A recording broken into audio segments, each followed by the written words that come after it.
think about the generations and to say we want to make it a better place for our children and our children's children, so that they know it's a better world for them and think if they can make it a better place.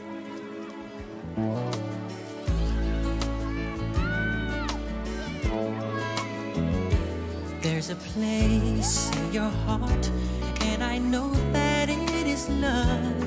And this place is much brighter than tomorrow.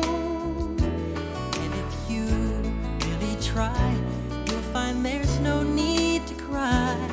In this place, you feel there's no hurt or sorrow.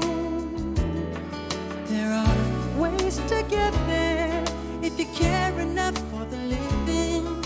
Make a little space.